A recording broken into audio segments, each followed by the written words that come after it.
The National Fraternal Order of Police reported last week that 2020 saw historical levels of violent crime and that 2021 is seeing crime surge in many larger cities, especially those headed by liberal officials. President Biden blames it on the traditional summer season increase as well as the effects of the pandemic. But if that's the case, then why isn't crime surging all over the country? Why is crime in these places significantly higher than last year?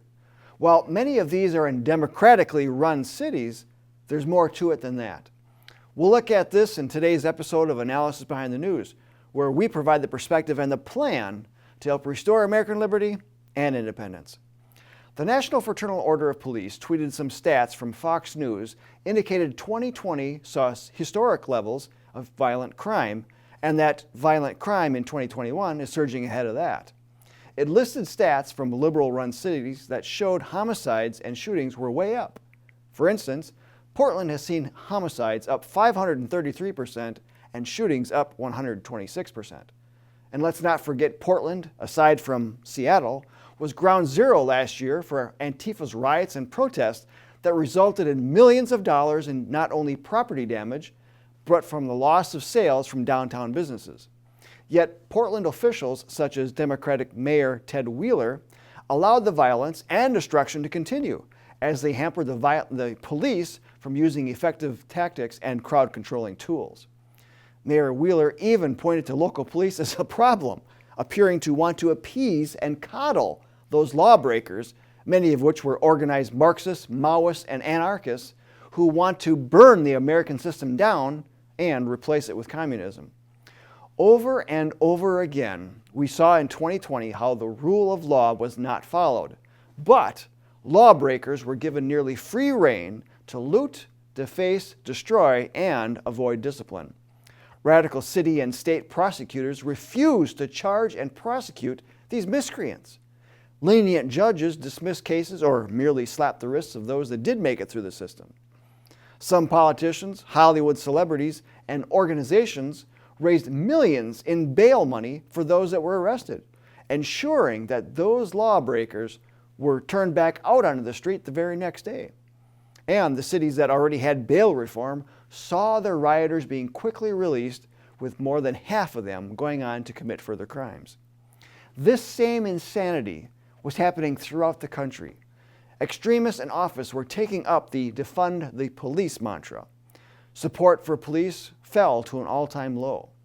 The Police Executive Research Forum surveyed about 200 police departments and found large challenges to attracting new officers, an overall 18% increase in resignations, and retirements skyrocketing 45% over the previous year. So why should anyone be surprised that crime is spiking? According to the Police Executive Research Forum, in Minneapolis, Chief Madaria Arredondo told a city council panel that reduced staffing is making his department one-dimensional, with officers mostly responding to 911 calls and not having time to do proactive policing. Not only are crime rates spiking in many democratically controlled cities, but ambushes on police are getting to be its own pandemic. The National Fraternal Order of Police tweeted that there have been 51 officers shot in 40 ambush attacks in 2021 alone, an incredible rise of 91% over last year. In one ambush on a Florida officer, Fox News reported that the now detained suspect had links to the NFAC Black Militia, the new Black Panther Party, and a local chapter of the Huey P. Newton Gun Club. This is an overriding aspect to this whole picture of so-called racism, police, and crime. The media usually does a very poor job in digging any further beyond the outcome of a riot or protest, as they like to call them. More importantly, they should be looking into who helped to organize the riots, which would help explain the current increase in crime. As we have pointed out time and time again in these videos and in news reports at thenewamerican.com, hard left organizers seek to discredit the police in order to get more and more governmental control over the people. These hardcore activists have created the false narrative that there is systemic racism in law enforcement and the courts, which has helped to fuel the media fire for every white-on-black police shooting and for demoralizing the police. As crime rises, the average American in these hardest-hit cities will clamor for government to do something. As part of our Support Your Local Police and Keep Them Independent campaign, we once wrote, "This support of their local police by all good citizens everywhere is going to become especially important now that communist-inspired racial riots are getting to be a regular part of the American scene. The police will be crucified by the liberals, in the press and over the airwaves, for practically everything they do in the line of duty. And this will be true no matter how circumspectly they handle themselves, nor with what careful restraint they use their authority in connection with every large or small outbreak of civil disorder which the communist plotters can produce." Now, this sounds like this was written today, but it was actually written for the John Birch Society Bulletin in July of 1963, at another time in American history when leftists flooded the streets, agitating crowds with narratives of so-called injustices. Many of the organizations behind the violence of 2020 have drawn wisdom and leadership support from those that were involved in the violence of the 1960s, especially the Weather Underground, Students for a Democratic Society, the Black Panthers, the Communist Party, and the Revolutionary Communist Party. As William Jasper, senior editor for the New American Magazine, recalled in a 2017 article, "As a journalist and as a researcher for Dr. Larry McDonald and the Western Goals Foundation during the 1970s and early 1980s, I also went undercover inside the Communist Party USA, Revolutionary Communist Party, Socialist Workers' Party, Workers' World Party, and the radical student organizations that were feeder groups for the organized communists.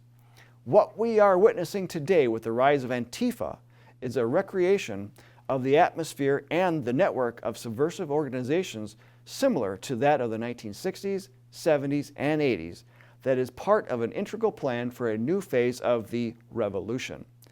They have literally declared war on America, as many of the Antifa banners openly, defiantly state.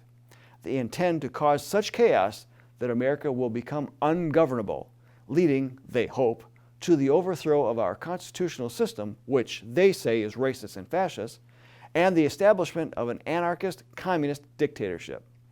If the politicians, media organizations, and tax-exempt foundations that are providing critical support and protection to the Antifa thugs are not exposed and stopped, the Antifa violence will continue to escalate until they become the equivalent of Mao Zedong's murderous Red Guards and can carry out the same genocidal program here in America. That must not be allowed to happen." If Mr. Jasper's warning sounds a bit over the top, let me ask you if you thought you would ever live to see the day when American government would shut down your church, your business, muzzle you and your family with a mask, and then have Americans clamoring for a vaccine so that they can get back to some sort of normal. In foreign countries, the police enforce the laws of the central government. They are nationalized. In America, police and sheriffs are local. They enforce the laws of the local community and have the power to protect those citizens they serve from the abuses of the federal government. As JBS founder Mr. Robert Welch wrote in the July 1963 Bulletin, "The communists know, as the American people do not, that the city and community police forces now constitute one of the most important remaining obstacles to the gradual, insidious, and at first invisible establishment of the mechanics of their communist police state. The local working police are the best friends everywhere of anti-communists like ourselves because they constantly run up against all of the dirty tactics of the communists and of the dupes and allies of the communists in their respective areas. For this reason, there has been a subtle but now increasingly bolder and more extensive effort to harass and discredit local police forces and their individual members going on in the country for more than a decade. The movement to discredit the police, nationalize the police, and create even more layers of unaccountable bureaucracy to usurp power from not only local police, but the citizens they serve is not a new one. Also not new are the strategies and tactics being used today. We encourage you to look beyond the headlines and to look deeper into the who and the why. One of the many positive attributes about the John Birch Society is its long-standing knowledge of American history. Many of our veteran staff and members helped to expose this when it was going on in the 1960s. We know the problems and the agenda of these enemies of freedom. Our organization is the only one that has an agenda to expose these enemies through educating others, just like the Founding Fathers did to help further the cause of independence in the mid to late 1700s. So join today to get started. Our Support Your Local Police project, as well as our other projects, will connect you with many others in your community as you build local awareness and effect real change nationally to restore liberty and independence. Links are in the video description. I'm Bill Hahn for the John Birch Society, and until next time, stay informed, stay active, and be bold, Patriots.